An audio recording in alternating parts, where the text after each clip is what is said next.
بسم اللہ الرحمن الرحیم الحمد للہ رب العالمین والصلاة والسلام علی سید الانبیاء والمرسلین محمد وآلہ وصحبہ اجمعین اما بعد اعوذ باللہ من الشیطان الرجیم بسم اللہ الرحمن الرحیم لن تنالوا البر حتی تنفقوا مما تحبون صدق اللہ العظیم۔ آج الحمدللہ 4 پارے مکمل ہو چکے ہیں، لیکن ہمیں جو ہے کل کی کچھ تفصیل بچی ہوئی تھی، پہلے اس کو کمپلیٹ کریں گے انشاءاللہ، پھر آج کے تعلق سے باتیں بیان کی جائیں گی۔ اس کے بعد اللہ تبارک و تعالیٰ نے تیسرے پارے کی ابتدا میں حضرت ابراہیم علیہ السلام اور جو نمرود تھا وقت کا ظالم بادشاہ، ان دونوں کی ایک ڈیبیٹ، ایک مناظرے کو بیان کیا ہے۔ وہ کیا ڈیبیٹ تھی؟ حضرت ابراہیم علیہ السلام نے کہا اذ قال الم تر الى الذي حاج ابراہیم فی ربی ان آتاه الله الملک اذ قال ابراہیم ربی الذی یحیی ویمیت۔ رب اللہ تو وہ ہوتا ہے جو زندگی دیتا ہے اور موت دیتا ہے۔ تو نمرود کیا کہنے لگا کم بخت، قال انا احیی وامیت، میں بھی زندگی دیتا ہوں اور میں بھی موت دیتا ہوں۔ تو فوراً حضرت ابراہیم علیہ السلام نے کہا قال ابراہیم فإن اللہ یأتی بالشمس من المشرق من المغرب فإن اللہ یأتی بالشمس من المغرب فبہت الذی کفر۔ وہ آیت میں بول رہا ہوں، حضرت ابراہیم علیہ السلام فوراً فرمانے لگے تو میرا رب اور میرا اللہ تو وہ ہے جو سورج کو مشرق سے نکالتا ہے اور مغرب میں غروب کر دیتا ہے۔ تو جب یہ بات کہی حضرت ابراہیم علیہ السلام نے فبہت الذی کفر، وہ نمرود جو ہے پاگل ہو گیا، یعنی اب اس کو کچھ بات بن نہیں پڑی اور وہ خاموش ہو گیا۔ اور اس طرح حضرت ابراہیم علیہ السلام اللہ تبارک و تعالیٰ کے معبود ہونے کو دلیل کے ذریعے سے اس کے سامنے ثابت کیے، کیونکہ نمرود اپنے آپ کو خدا کا دعویٰ کرتا تھا، خدائی کا۔ اس وجہ سے حضرت ابراہیم نے دلیل دے کر یہ بتایا کہ اللہ تبارک و تعالیٰ کی ذات اگر کوئی ہے تو وہ ہے جو سورج کو مشرق سے لاتی ہے اور مغربی لا کر غروب کر دیتی ہے، اللہ کے علاوہ کوئی اور دوسرا نہیں کر سکتا۔ اس طرح اس کو انہوں نے چت کر دیا دلائل کے ذریعے سے، اس کو اللہ نے بیان کیا۔ اس کے بعد اللہ تبارک و تعالیٰ نے حضرت عزیر علیہ السلام کے واقعے کو بیان فرمایا ہے۔ وہ کیا ہے؟ او کالذی مر علی قریۃ وہی خاویۃ علی عروشها قال ان یحیی هذه الله بعد موتها۔ حضرت عزیر علیہ السلام ایک بستی سے گزر رہے تھے، دیکھا کہ بستی تباہ و برباد ہو چکی ہے۔ تو حضرت عزیر علیہ السلام کے ذہن میں خیال ہے کہ ان یحیی هذه الله بعد موتها، یہ تو سب مر چکے ہیں، تباہ و برباد ہو چکے ہیں، اللہ ان کو دوبارہ کیسے زندہ کرے گا؟ تو فوراً اللہ تبارک و تعالیٰ ان کو سمجھانے کے لیے فَأَمَاتَهُ اللَّهُ مِئَةَ عَامٍ ثُمَّ بَعَثَ، حضرت عزیر علیہ السلام کو اللہ نے موت دے دی، گویا کہ سلا دیا، اور کتنے سال؟ مِئَةَ عَامٍ، 100 سال۔ ثُمَّ بَعَثَ، 100 سال سلانے کے بعد پھر اٹھایا۔ پھر پوچھنے لگے قَالَ كَمْ لَبِثْتَ، کتنے دیر تم ٹھہرے رہے ادھر؟ حضرت عزیر علیہ السلام کہنے لگے قال لبثت یوما او بعض یوم، کہنے لگے میں ایک دن یا ایک دن کا کچھ حصہ سویا رہا۔ حالانکہ اللہ نے کتنا فرمایا؟ 100 سال اللہ نے ان کو سلایا اور پھر ان کو دوبارہ زندہ کیا۔ تو حضرت عزیر علیہ السلام کو بتانا چاہتے تھے اللہ کہ ہم اس بات پر قادر ہیں کہ جو چیز تباہ و برباد ہوتی ہے ہم اس کو دوبارہ کیا کریں گے؟ زندہ کریں گے۔ اس کو اللہ نے بیان کیا۔ اچھا بھائی، اس کے بعد اللہ تبارک و تعالیٰ نے اپنے راستے میں خرچ کرنے کی کیا کیا فضیلتیں اس کو بیان کی۔ اللہ فرماتے ہیں مثل الذین ينفقون اموالهم فی سبیل اللہ کمثل حبۃ انبتت 7 سنابل فی کل سنبلۃ 100 حبہ۔ دیکھو جو لوگ اللہ کے راستے میں اپنے مال خرچ کرتے ہیں ان کو جو اجر و ثواب ملے گا اس کو ایک مثال کے ذریعے سے اللہ نے بیان کر فرمایا۔ دیکھو جو کسان ہوتے ہیں نا، کھیت والے کاشتکار لوگ، کسان جب زمین میں ایک دانہ ڈالتے ہیں، ایک دانہ بوتے ہیں تو اس کے ذریعے سے 7 بالیاں اگتی ہیں، 7 شاخیں سمجھ لو یا 7 بالیاں، اور اللہ نے فرمایا ہر بالی میں 100 دانے ہوتے ہیں۔ کتنے دانے؟ 100 دانے۔ تو کتنے دانے ہو گئے؟ 700۔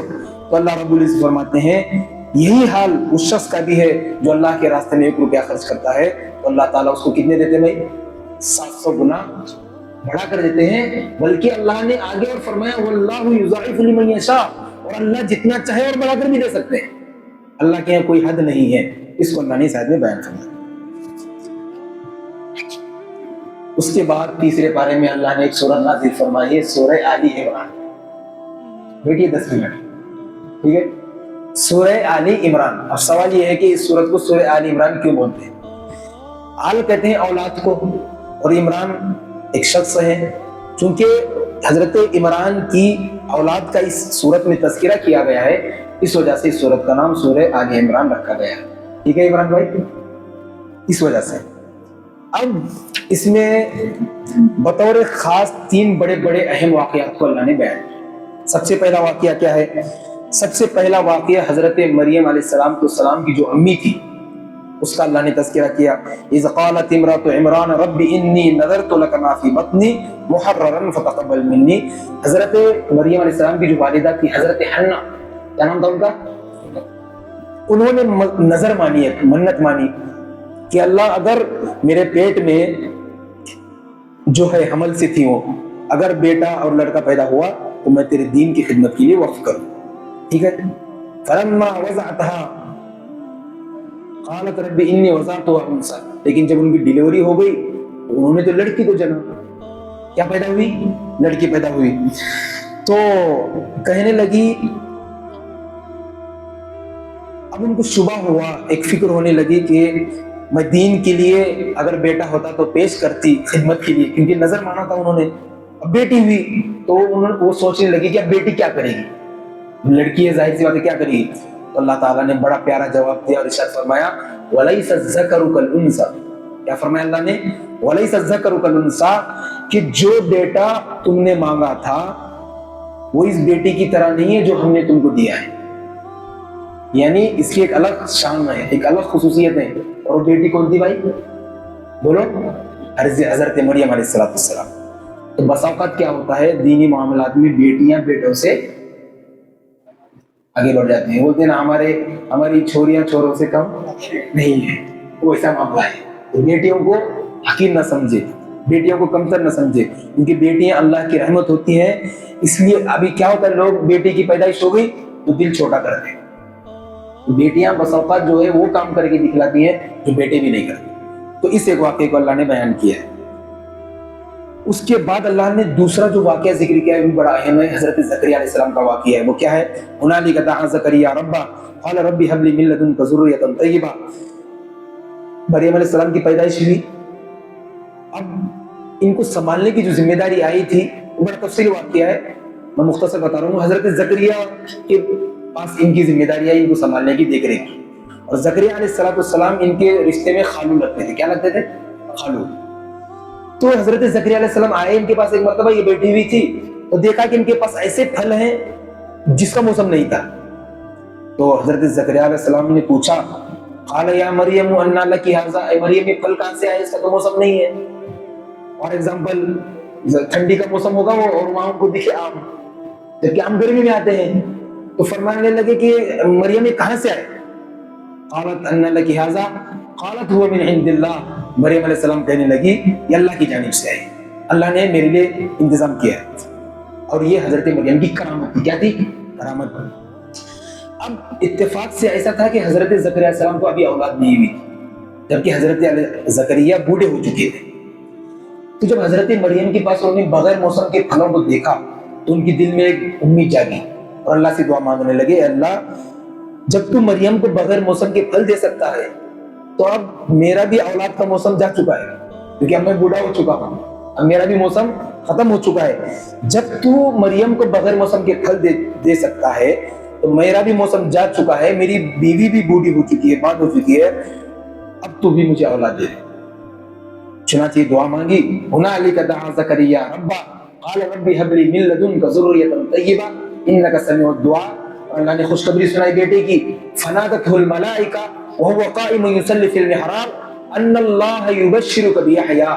حضرت زکریا دعا مانگے، ابھی مصلی پر کھڑے تھے، اللہ نے خوشخبری سنائی بیٹے کی اور نام بھی بتا دیا، کیا نام ہوگا؟ یحییٰ۔ تو اس کو اللہ نے اس آیت میں بیان کیا۔ اب دیکھو یہاں ایک چیز ذرا بڑی اہم ہے، سنو، یہ بغیر موسم کے مریم کے پاس پھل پانا یہ حضرت مریم کی کرامت تھی۔ تو ولیوں کی کرامت کو دیکھ کر ولیوں کے خدا سے مانگنا چاہیے۔ بات ذرا ذہن سے سنیے، ولی کی کرامت کو دیکھ کر ولی سے مانگنا یہ اسلام کے خلاف ہے، نوٹ کر لیجیے بات۔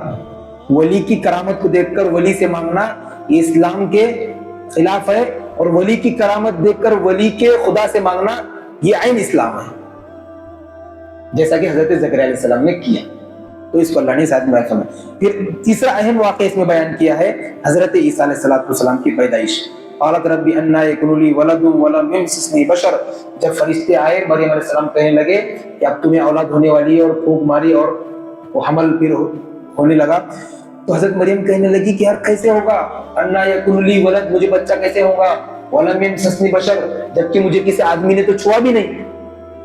تو کہا کذالک اللہ یخلق ما یشاء، ایسا ہی ہوگا کیونکہ اللہ یہی چاہتے ہیں، اور اللہ نے اپنی قدرت کاملہ سے، اپنے کلمہ کن سے، بغیر ظاہری اسباب کے حضرت مریم علیہ السلام کے پیٹ سے حضرت عیسیٰ علیہ السلام کی کیا کی بھائی پیدائش فرمائی، اس کو اللہ نے بیان کیا۔ اس کے بعد چوتھے پارے کے آخر میں جس کو جو جانا چاہتا ہے بالکل جا سکتے ہیں، ابھی 2-4 منٹ لگیں گے بس۔ چوتھے پارے کے شروع میں اللہ تبارک و تعالیٰ نے اپنی محبوب ترین اور پسندیدہ چیز کو خرچ کرنے کا حکم دیا ہے۔ اللہ فرماتے ہیں لن تنالوا البر حتى تنفقوا مما تحبون، کہ تم ہرگز نیکی کو نہیں پہنچ سکتے جب تک کہ تم اپنی پسندیدہ چیز کو خرچ نہیں کرو گے۔ تو اس سے معلوم ہوا کہ ہمارے نزدیک جو سب سے پسندیدہ چیز ہے وہ خرچ کرنا چاہیے۔ ہم لوگ کیا کرتے ہیں، جو سب سے خراب چیز اپنے پاس ہے وہ دے دیتے اٹھا کر صدقے میں خیرات میں، یہ بہت بری بات ہے۔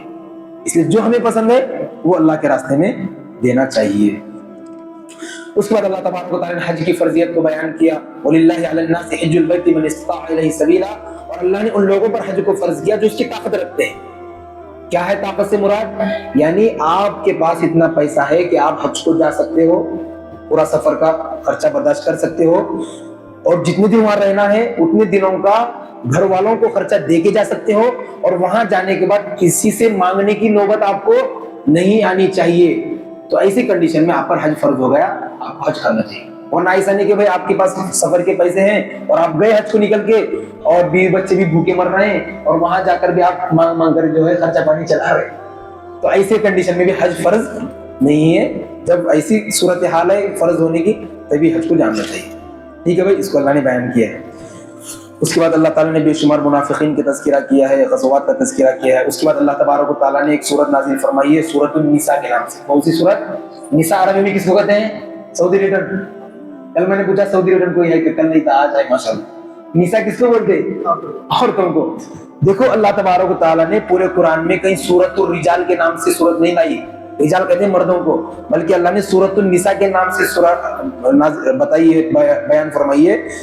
اس سے معلوم ہوتا ہے کہ مذہب اسلام میں عورتوں کو کتنی ویلیو دی جاتی ہے، کتنی عزت کی جاتی ہے عورتوں کی۔ اور لوگ جو ہے دنیا والے اسلام کو بدنام کرنے کی سازشیں کرتے ہیں، کہ بدنام کرتے ہیں کہ بھئی اسلام میں عورت کا کوئی مقام اور ویلیو نہیں، حالانکہ جتنا مقام اور مرتبہ، جتنی عزت مذہب اسلام نے دی ہے عورتوں کو، دنیا کے کسی اور مذہب نے نہیں دی۔ اور ڈنکے کی چوٹ پر ہم لوگ کہہ سکتے ہیں، ورنہ دنیا میں تو کیا کیا ہو رہا ہے آپ دیکھ لیجئے، نیوز بھرے پڑے ہوئے ہیں، پچھلے مہینے سے کیا کیا چل رہا ہے دنیا میں۔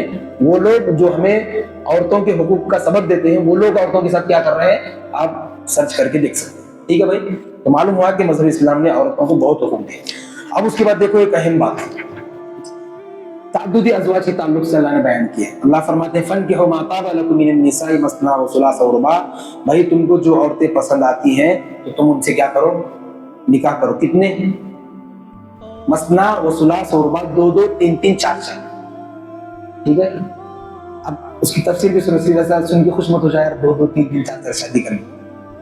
اسلام نے 2 2 اور 3 3 4 4 شادیوں کی اجازت دی ہے، یہ ضروری نہیں ہے۔ اجازت اور ہے اور ضروری ہونا یہ الگ چیز ہے۔ اگر کسی کے پاس طاقت ہے، ہمت ہے، انصاف کر سکتا ہے وہ، تو پھر کرنا چاہیے تاکہ آپ کو ثواب ملے۔